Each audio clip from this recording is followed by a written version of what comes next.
नमस्कार। Jagran Institute of Management and Mass Communication के इस फोरम में आपका स्वागत है। मैं पीसी सिंह और मेरे साथ हैं सिंधु कुमार झा। आज हम लोग बातचीत करेंगे देश में जो अभी आजकल का जो सबसे महत्वपूर्ण मुद्दा है उसके ऊपर में। केंद्रीय सरकार ने 25 फरवरी के दिन मीडिया संबंधित एक नई, जिसको कि डिजिटल मीडिया एक्ट के नाम से 2011 के नाम से जाना जा रहा है, वो एक नए एक्ट के साथ आई है। इसके ऊपर काफी बहस चल रही है और इस बात की जरूरत थी, इसको हम स्वीकार करते हैं। हम ही नहीं, जो लोग इस एक्ट के साथ का खिलाफत भी कर रहे हैं, मतलब जो इसमें परिवर्तन की बात कर रहे हैं, वो भी इसका स्वागत कर रहे हैं। तो इसमें कोई दो मत नहीं है कि एक बहुत अच्छा कदम है, लेकिन इसके कई ऐसे पहलू हैं, कई ऐसे मुद्दे हैं जिसके ऊपर इसका विरोध भी किया जा रहा है। हमारा कोशिश होगा कि इसका जो सबसे महत्वपूर्ण पक्ष क्या है, क्या पॉजिटिव पॉइंट्स हैं इस मीडिया एक्ट का, उसके ऊपर हम रिक्वेस्ट करेंगे सिंधु झा से, वो इसके बारे में विस्तार में बताएं कि ये जो मीडिया एक्ट है किन मायनों में हमारे यहाँ का जो माहौल है उसको सुधारने में और जो लोगों के पास जो सूचना को पहुंचाने में मदद करेगा। और फिर जब मेरी बारी आएगी तो मैं उन बातों के बारे में जिक्र करूंगा जो इस मीडिया एक्ट के क्रिटिक लोग जिसकी बारे में बात कर रहे हैं। सिंधु झा। देखिए, हर सिक्के के दो पहलू होते हैं, इसको आपको मानना चाहिए। तो ये जो एक्ट आया या आने वाला है 3 महीने के बाद, अभी तो नोटिफाई किया गया है, तो इस पर चर्चा हो रही है। लेकिन गवर्नमेंट का ये मानना है कि सोशल मीडिया या डिजिटल मीडिया या ओटीटी, ये 3 पर जो ये शिकंजा कसने की बात है, पिछले काफ़ी समय से इसको गवर्नमेंट चाहती थी इस पर शिकंजा कसें। लेकिन फ्रीडम ऑफ एक्सप्रेशन के नाम पर, या जो कह लीजिए पूरी दुनिया में इतनी लोकप्रिय है, और अपने यहाँ इंडिया में 53 करोड़ लोग व्हाट्सएप से जुड़े हुए हैं और लगभग 40 करोड़ के आसपास व्हाट्सएप से 53 करोड़ और 40 करोड़ फेसबुक से, और लगभग 1 करोड़ के आसपास ट्विटर से जुड़े हुए हैं। तो जाहिर सी बात है, जब इस देश में इतना ये लोकप्रिय है, ये तीनों सोशल मीडिया, डिजिटल मीडिया और ओटीटी, और जो ओटीटी है इसके बारे में भी है कि काफ़ी इससे लोग इसको काफ़ी लोकप्रियता मिली है। तो लेकिन इसमें देखा यह गया है कि दुनिया के तमाम देशों ने इनको रेगुलेट करने के लिए भी इस पर शिकंजा कसना शुरू किया है। बहुत बाद में ये किया गया, लेकिन आप जर्मनी को ले लीजिए, आप इंग्लैंड को ले लीजिए, फ्रांस को ले लीजिए, और अमेरिका में क्या हुआ चुनाव के टाइम में आपको पता ही है कि किस तरह से इन लोगों ने काम किया। तो गवर्नमेंट ये चाहती है बेसिकली, ये जो 3 लाया गया है कि आपको जो कंटेंट आपको देना है, जैसे सोशल मीडिया में जो कंटेंट कहाँ से ओरिजिनेट किया है ये बताना होगा, और अगर कोई उसमें खराब कंटेंट है जो देश के विरुद्ध है या आपके सॉवरेंटी के खिलाफ है, सिक्योरिटी के खिलाफ है, तो वो चीज़ उसको हटाना पड़ेगा 24 घंटे के अंदर में। ये तो उनको कहा गया है। उसके बाद जो ओरिजिनल सोर्स है वो भी बताना होगा। इसी तरह से डिजिटल मीडिया को भी कहा गया है कि जो यहाँ पर बेसिकली जो हमारे गाइडलाइंस हैं प्रेस काउंसिल के या जो हमारे एथिक्स हैं उसके तहत आपको काम करना होगा। और ओटीटी को भी कहा गया है कि आपको सेल्फ रेगुलेट अपने आप को करना होगा। ये तीनों के लिए 3 अलग अलग चीज़ें गवर्नमेंट ने ये पैरामीटर तैयार किया है। अब इस पर बहस हो रही है, लेकिन आपको याद रखना होगा कि इस चीज़ों को, चाहे कोई भी इस देश में आंदोलन हुआ है, तो इसमें अच्छे और बुरे दोनों तरह की चीज़ें इसमें आई हैं। तो गवर्नमेंट चाहती है कि अच्छी चीज़ें तो आएँ, लेकिन जो बुरे चीज़ें हैं, जो हमारी सॉवरेंटी के खिलाफ हैं, जैसे सिक्योरिटी के खिलाफ हैं, जैसे कोई भी जाट, गुजर या किसान आंदोलन हुआ, तो उसमें ठीक है सोशल मीडिया से आपने काफ़ी कुछ बढ़ाया, लेकिन उसमें ऐसे भी तत्व पाए गए जो देश के खिलाफ थे। ये सरकार का कहना है।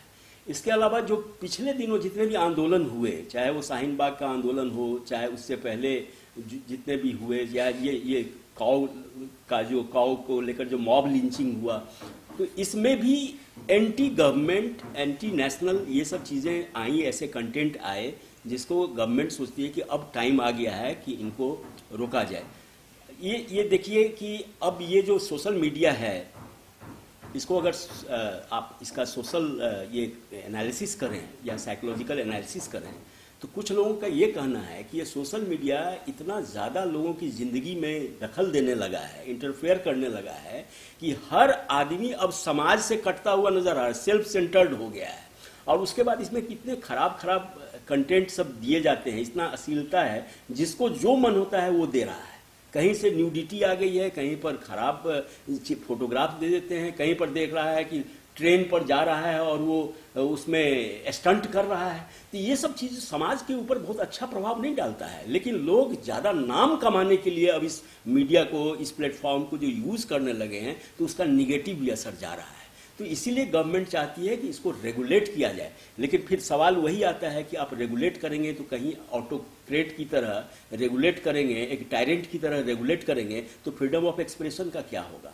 तो इस पर अभी सवाल है और ये सवाल वाजिब है। इसका जवाब सरकार को देना चाहिए कि आप किस हद तक इसको कंट्रोल करेंगे और कंट्रोल करेंगे। और आपने जो इस तरह से बनाया है सिस्टम, जो इसमें एक कमेटी होगी, इंटर गवर्नमेंटल कमेटी होगी, वो इंटर गवर्नमेंटल कमेटी जो है आपसे आप जो कहेंगे वो इंटर गवर्नमेंटल जो कमेटी होगी वो फैसला लेगा। तो कहीं ना कहीं तो गवर्नमेंट ही फैसला लेगा। तो आपने अगर सेल्फ रेगुलेशन की बात कही है तो सिर्फ रेगुलेशन तक ही उसको छोड़ देते, लेकिन आपने तो ऐसा कहा नहीं है। वो सिर्फ रेगुलेशन के नाम पर गवर्नमेंट का अपना उस पर से होगा, अपनी उसकी पकड़ होगी, और वो पूरे मीडिया को और सोशल मीडिया को आने वाले समय में चाहती है कि अपने, जैसे सेंसरशिप कानून है और इंडियन टेलीग्राफ एक्ट में भी इन्होंने कुछ अमेंड किया है, तो हमको लगता है कि ये पार्लियामेंट के सेशन में इस पर बिल लाएंगे, जिसका अभी ड्राफ्ट इन्होंने तैयार किया है, और ये करेंगे तो उसके बाद और ज़्यादा हंगामा हो सकता है। मुझे ऐसा लगता है। मुझे लगता है कि आपने काफ़ी अच्छे तरीके से एक एक चीज़ों के बारे में आपने बताया जो एक्ट में जिस चीज़ों का प्रावधान है, लेकिन हम उन पक्षों की तरफ भी अपना आंख नहीं मूंद सकते हैं जो इसके क्रिटिक लोग हैं, जो इससे विरोध जता रहे हैं। और उनमें से जैसे सबसे पहले मैं जिक्र करना चाहूँगा एक वायर में जिस लेख के बारे में, इसमें लिखा गया है कि डिजिटल पब्लिशर्स एक ग्रुप है जो डिजिटल बहुत सारे प्लेटफॉर्म है, उसमें वायर भी सम्मिलित है। उन लोगों ने एक लेटर लिखा था रविशंकर प्रसाद और जावड़ेकर को, और उसमें क्लियर कट लिखा हुआ, जो लेटर की जो शुरुआत होती है चिट्ठी की, उसमें सबसे पहले तो इन लोगों ने स्वागत किया है कि हम इसका स्वागत करते हैं। लेकिन कई मुद्दों पर जो उन्होंने ऑब्जेक्शन किया है वो ये किया है कि आप जैसे इस एक्ट में मान लीजिए आपको नेटफ्लिक्स पर आपको एतराज है, तो नेटफ्लिक्स तो जैसे फिल्म है उसी तरह नेटफ्लिक्स है, तो मीडियम का सिर्फ फर्क है। एक बड़े पर्दे पर हम देख रहे हैं, दूसरा हम नेटफ्लिक्स पर छोटे पर्दे पर फिल्म को देख रहे हैं। तो जिस तरह से फिल्म सेंसर बोर्ड था, इसका प्रावधान वहां से हो सकता था, नंबर 1। उसी तरह से जो सबसे महत्वपूर्ण बात इन लोगों ने कहा है कि जो डिजिटल वेबसाइट है, जैसे मान लीजिए ndtv.com है, वायर है, स्क्रॉलिन है, और भी बहुत सारा है, इसके ऊपर आप इस तरह का जो रेस्ट्रिक्शंस आप लगा रहे हो कि 3 तरह का लेयर उसको चेक करेगा और ये करेगा, तो आप तो जब 1950 में जब प्रेस काउंसिल ऑफ इंडिया बना था, तो एक अंडरस्टैंडिंग बनी थी कि अगर हम कहीं न कहीं सरकार को प्रिंट पर किसी भी तरह का प्रतिबंध नहीं लगाए, क्योंकि प्रिंट जो है बेसिकली जो जर्नलिज्म है, मीडिया है, वो एक बहुत ही महत्वपूर्ण, बहुत ही इंपॉर्टेंट एलिमेंट है डेमोक्रेसी का, और अगर वही नहीं रहेगा तो फिर डेमोक्रेसी का क्या मतलब है। इसलिए इन लोगों का ये कहना है कि जो डिजिटल वेबसाइट वगैरह के ऊपर भी उसको जो कर्व सरकार लगा रही है इस एक्ट की तरह से, तो ये बड़ा खतरनाक हो सकता है। दूसरी जो बात है, जो कहा जा रहा है कि इसको एंटी डेमोक्रेटिक है, आपको पता होना चाहिए कि जो जिस व्हाट्सएप पर इस तरह की बातें, जिसको कि आज रवीश कुमार और बाकी लोग भी व्हाट्सएप यूनिवर्सिटी का नाम दे रहे हैं और कह रहे हैं, ये इसी व्हाट्सएप और फेसबुक और ट्विटर के सहारे हिंदुस्तान ही में नहीं, दुनिया में कई बहुत सारे महत्वपूर्ण आंदोलन हुए। आप जानते होंगे जो occupy wall street movement America में, जो अरब स्प्रिंग जो यहाँ मिडिल ईस्ट में तुनिसिया से शुरू हुआ और बाकी देशों में फैला, ये इटली में जो पिंक रेवोल्यूशन हुआ, ये सब का सब कोई लीडरशिप और कोई एजेंडा हो नहीं है, ये सब में जो सोशल मीडिया है। तो सोशल मीडिया के ऊपर अगर आप इस तरह के कर्म करेंगे, जैसे अभी जब कोविड के टाइम में जब लाठी चार्ज हो रहा था और लोग विरोध करता नहीं कर रहे थे, तो देखिए जिसको आप बार बार कहते हैं कि 4th स्टेट है, जब आम आदमी विधायिका से, मतलब लेजिस्लेटिव से, एग्जीक्यूटिव से, जुडिशरी से थक के हार जाता है, तो उसके पास सिर्फ एक सहारा बचता नहीं, तो है। इसका मतलब ये नहीं है कि आप इसको खुला छोड़ दें। इसका मतलब ये भी नहीं है कि इसमें हर तरह का जो आपको फुहर, मैं समझता हूं, मैं अश्लील अपनी बात को पूरा कर लूं।